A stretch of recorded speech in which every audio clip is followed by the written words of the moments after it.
ನಮಸ್ಕಾರ ಸ್ನೇಹಿತರೆ, ನಾನು ಮಚ್ಚೇಂದ್ರ ಅಣಕಲ್. ಕನ್ನಡ ಖ್ಯಾತ ಕಥೆಗಾರರ ಸಣ್ಣ ಕಥಾ ಸರಣಿ ವಾಚನ ಕಾರ್ಯಕ್ರಮಕ್ಕೆ ತಮಗೆಲ್ಲ ಸ್ವಾಗತ ಸುಸ್ವಾಗತ. ಇಂದು ಕೊರಟಕಲ್ ಶ್ರೀನಿವಾಸರಾವ್ ಅವರು ಬರೆದ ದನಿಯರ ಸತ್ಯನಾರಾಯಣ. 6 ವರ್ಷದ ಹುಡುಗ ಕಲ್ಲು ಮುಳ್ಳಿನ ಈರು ತಗ್ಗಿನ ಊರ ಕಾಲು ದಾರಿ ನಡೆದು ಸೋತಿದ್ದಾನೆ. ಆತನ ತಲೆಯ ಮೇಲೊಂದು ಬಾಳೆಯ ಕಂದು ಹೊರಲಾರದ ಹೊರೆಯದು ಅವನಿಗೆ. ಹೊತ್ತು ಕುತ್ತಿಗೆ ಸೋತಾಗ ಅದನ್ನು ಬಲ ಹೆಗಲ ಮೇಲೇರಿಸುವನು, ಅನಂತರ ಎಡ ಹೆಗಲ ಮೇಲೆ. ಅಲ್ಲಿ ನೋವಾದಾಗ ಬಲ ಕಂಕುಳಲಿಟ್ಟು ಕೈಗಳಿಂದ ಧರಿಸಿ ಹಿಡಿದುಕೊಳ್ಳುವನು. ಬಳಿಕ ಅದು ಎಡ ಕಂಕುಳಿಗೆ ಹೋಗುವುದು, ಅಲ್ಲಿಂದ ತಿರುಗಿ ತಲೆಯ ಮೇಲೆ.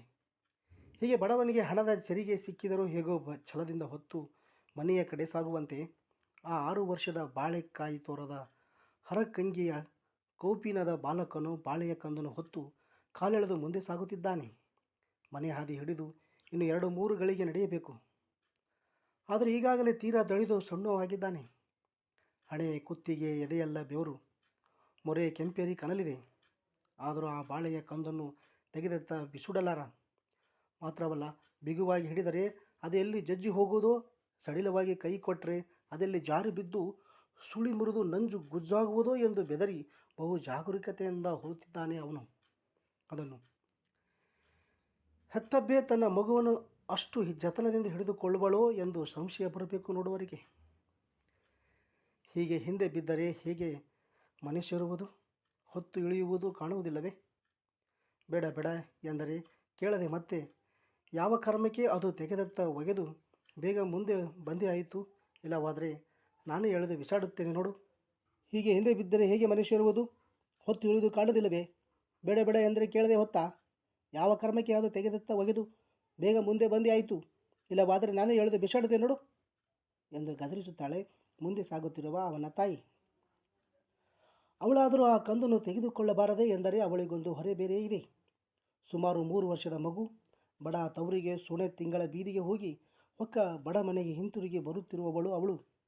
ಅವಳ ತಾಯಿ ಕೊಟ್ಟ 4 ಹಳೆಯ ಸೌತೆಕಾಯಿ, 1 ಶೇರು ಅವಡೆ, 1 ತುಂಡು ಮೆರಸಣಿಗೆ ಹರವೆಯ ದಡಿ, ಕೇಸುವಿನ ಕಾಲು ಇತ್ಯಾದಿಗಳ ಒಂದು ಕಟ್ಟು ಬಲಗೈಗೆ ತುದಿಯಿಂದ ತೂಗಿ ತೂಗಿ ಕೈ ತುಂಡಾಗುವಂತಾಗಿದೆ.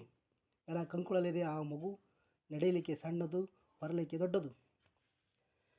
ತಾಯಿಯ ಗದರಿಕೆಯನ್ನು ಕೇಳಿ ಅವಳೆಲ್ಲಾದರೂ ಆ ಕಂದನ್ನು ಎಳೆದು ಬಿಸಾಡೋಳು ಎಂದು ಅವಳ ಹಿಂದೆಯೇ ಓಡಿ ಹೋಗಿ ನಡೆಯುತ್ತಿದ್ದ 4 ವರ್ಷದ ಹರಕು ಪಾವಡೆಯ ಕಾಡಿಗೆ ಗಣ್ಣಿನ ಹುಡುಗಿಯೊಂದು ಅಣ್ಣನ ಕೈಯಿಂದ ಅದನ್ನು ತೆಗೆದುಕೊಂಡು ಅವನು ಮಾಡಿದಂತೆ ತಲೆ, ಹೆಗಲು, ಕೈ ಕಂಕುಳಗಳೆಲ್ಲ ಉಪಯೋಗಿಸಿ ಹೆಣಗಾಡಿ ಅಂತೂ ಸ್ವಲ್ಪ ದೂರ ತಂದಿತ್ತು.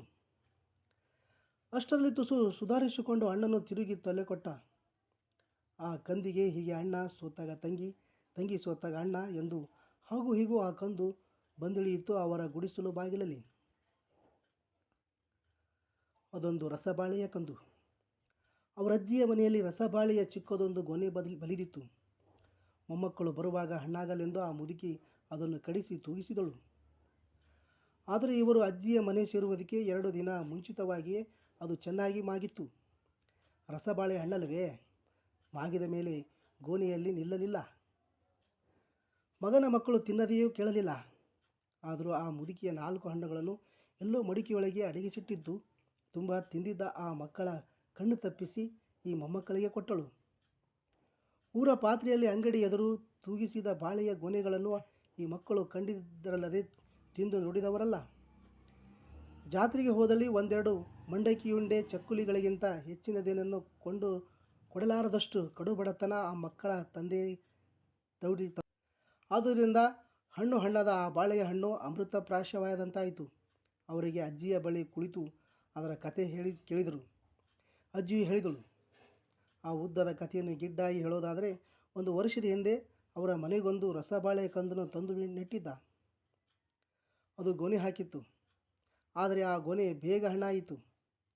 ಇವರು ಬಂದುದು ತಡವಾಯಿತು. ಈಗ ಆ ಬಾಳೆಯ 4 ಕಂದಗಳಿವೆ. ಅವು ಬೆಳೆದು ಗೊನೆ ಹಾಕುವು.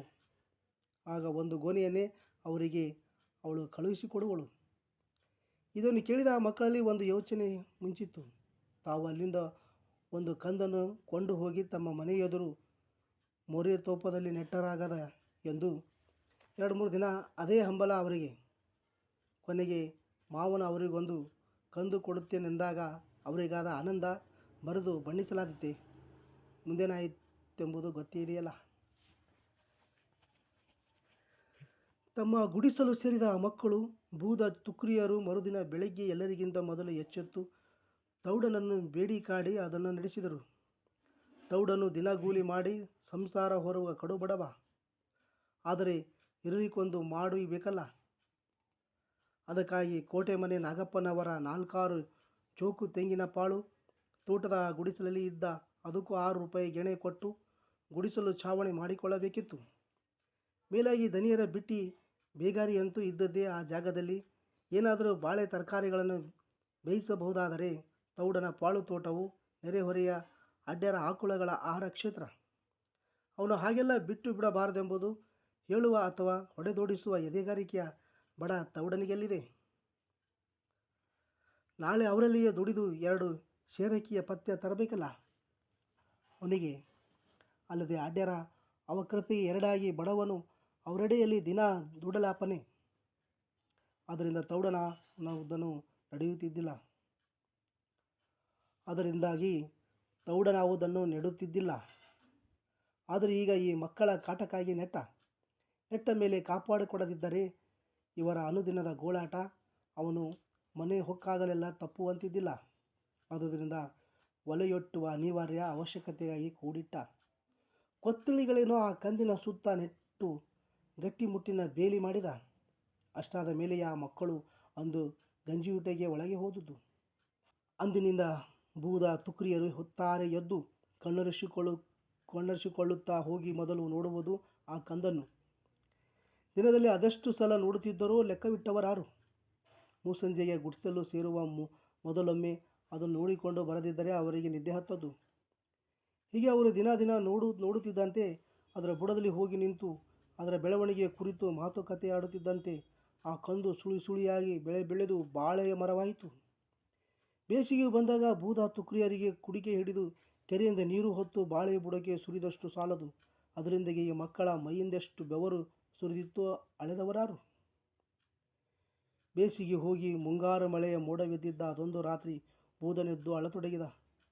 ಅಯ್ಯೋ ಗಾಳಿ ಗಾಳಿ, ನಮ್ಮ ಬಾಳೆ ಮುರಿದು ಬಿದ್ದರೆ ಎಂದು ಬಿಕ್ಕಿ ಕೂಗಿದ.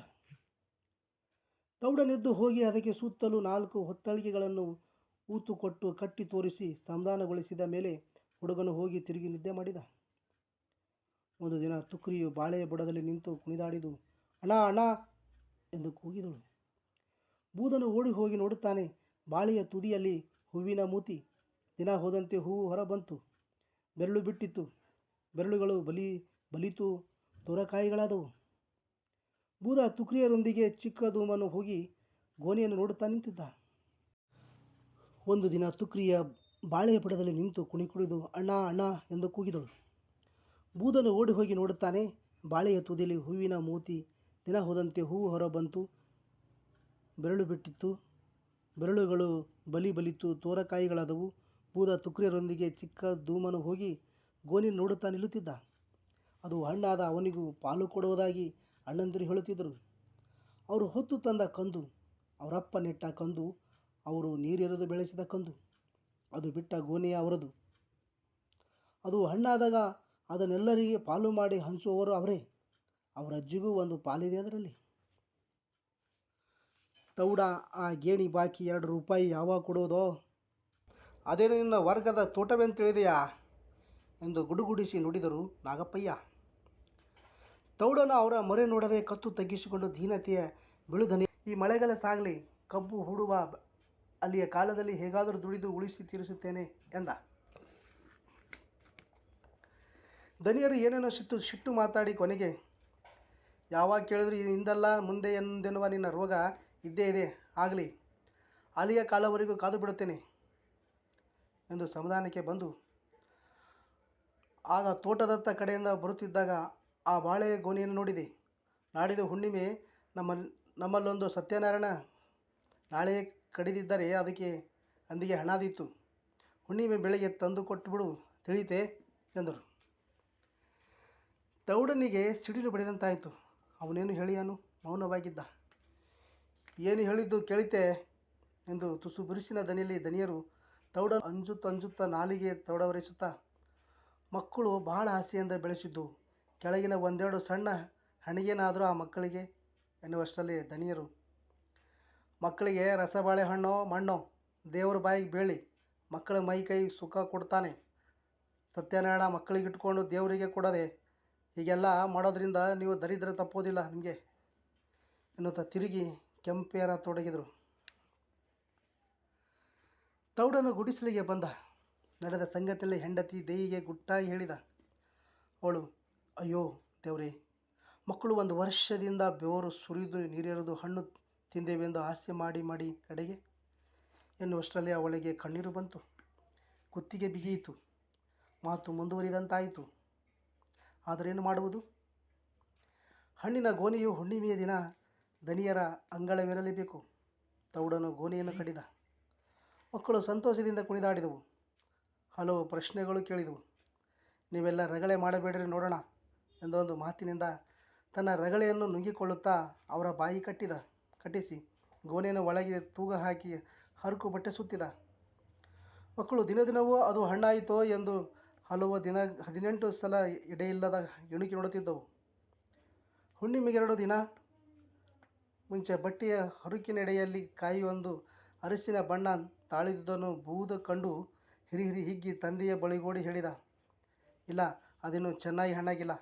ನೀವು ನಡುವೆ ಹೀಗೆಲ್ಲ ರಗಳೆ ಮಾಡಿದರೆ ನಾನು ಅದನ್ನು ತೆಗೆದು ತೋಡಿಗೆ ಬಿಸಾಡುತ್ತೇನೆ ಎಂದು ತೌಡನೆಂದುದೇ ತಡ ಮಕ್ಕಳು ಬೆದರಿ ಮೌನವಾದರು. ಹುಣ್ಣಿಮೆಯ ದಿನ ಹೊತ್ತಾರೆ ಮಕ್ಕಳು ಎದು ನೋಡುತ್ತಾರೆ. ಬಾಳೆಯ ಗೊನೆಯೂ ಇಲ್ಲ, ತಂದೆಯೂ ಇಲ್ಲ. ಗೋಳು 3 ಮಕ್ಕಳದು. ದೆಯ್ಯು ಅವರನ್ನು ಸಮಾಧಾನಗೊಳಿಸುವುದಕ್ಕೆ ಏನೇನೋ ಕಾಯಬೇಕು. ತಿಂದು ಹೋದ ಕತೆ ಹೇಳಿದಳು. ಅದನ್ನು ಕೇಳಿ ಚಿಕ್ಕ ಧೂಮನು ಆ ಕಾಲ ಸತ್ತೋಗಲಿ ಎಂದರು. ಬೂದ ತುಕ್ರಿಯರು ಅಂಥ ಕಥೆಯನ್ನು ನಂಬಿ ಸಮಾಧಾನವಾದಂತಿಲ್ಲ. ಕೊನೆಗೆ ದೆಯ್ಯು ಅದನ್ನು ದನಿಯರಿಗೆ ಕೊಂಡು ಹೋದರು. ಅಲ್ಲಿ ಸತ್ಯನಾರಾಯಣ ದೇವರಿಗೆ ಅದು ಬೇಕಂತೆ ಎಂದಳು. ದೇವರು ಅದನ್ನು ತಿನ್ನುತ್ತಾನೆ ಎಂದು ಬೂದನ ಪ್ರಶ್ನೆ. ದೇವರಿಗೆ ಅಷ್ಟು ಬೇಕಿತ್ತೆ, ನಮಗೆ ಒಂದೊಂದು ಆದರೂ ಇರಬಾರ್ದಿತ್ತೆ ಎಂದು ತುಕ್ರಿಯ ತರ್ಕ. ಹೋಗಲಿ, ಆ ಯೋಚನೆ ಬಿಡಿ. ಅದರ 2-3 ಕಂದುಗಳಿವೆ. ಯಾವುದಾದರೊಂದು ಬೇಗನೆ ದೊಡ್ಡದಾಗಿ ಗೋಣೆ ಹಾಕಿತ್ತು. ಅದು ಪೂರಾ ನಿಮಗೆ ಎನ್ನುತ್ತಾ ಮಕ್ಕಳ ಆ ಅಳು ಮೊರೆಯನ್ನು ನೋಡಲಾರದೆ ಒಳಗೆ ಹೋಗಿಬಿಟ್ಟಳು ತಾಯಿ. ಆದರೆ ಆ ಮಕ್ಕಳು ಮನೆಯಲ್ಲಿ ಏನೋ ಮಹಾ ವಿಪತ್ತು ಸಂಭವಿಸಿದಂತೆ ತಲೆಗೊಂದು ಕೈಗೊಟ್ಟು ಜೊಲ್ಲು ಮೊರೆ ಹಾಕಿ ಕಣ್ಣರಿಸಿಕೊಳ್ಳುತ್ತಾ ಜಗಲಿಯಲ್ಲಿ ಕುಳಿತಿದ್ದವು. ತುಸು ಹೊತ್ತಾದ ಮೇಲೆ ಅದೇನು ಯೋಚನೆ ಹೊಳೆಯಿತೋ ಆ ಬೂದನಿಗೆ ನೋಡಿ ಅವನು ಅಂಗಳಕ್ಕೆ ಹಾರಿದ. ತುಕ್ರಿ ಬಾ ಎಂದು ಬಾಳೆಯ ಕಂದುಗಳಿರುವೆಡೆಗೆ ಧಾವಿಸುತ್ತಿದ್ದಾನೆ. ತುಕ್ರಿ ಓಡಿ ಸೇರಿದ್ದಾಳೆ. ನೋಡಿ ಬೂದನು ಆ ಕಂದುಗಳನ್ನು ಒಂದೊಂದಾಗಿ ಹಿಡಿದು ಬಗ್ಗಿಸಿ ತಿರುವಿ ಮುರಿಯುತ್ತಾ, ಇವು ಗೋಣೆ ಹಾಕೋದು ಬೇಡ, ಸತ್ಯ ನಾರಾಯಣ ತಿನ್ನೋದು ಬೇಡ ಎನ್ನುತ್ತಾ ಅವನ್ನೆಲ್ಲ ಸೀಳಿ ಮುರಿದು ಹಾಕಿ ಅಲ್ಲೆಲ್ಲ ಕೆಸರೇಳುವಂತೆ ಅವುಗಳ ಮೇಲೆ ತಕ್ಕ ಕುಣಿಯುತ್ತಿದ್ದಾನೆ. ತುಕ್ರಿಯು ಕುಣಿತಿದ್ದಾಳೆ. ಅದೇನು ಆವೇಶ, ಅದೆಂಥ ನೃತ್ಯ!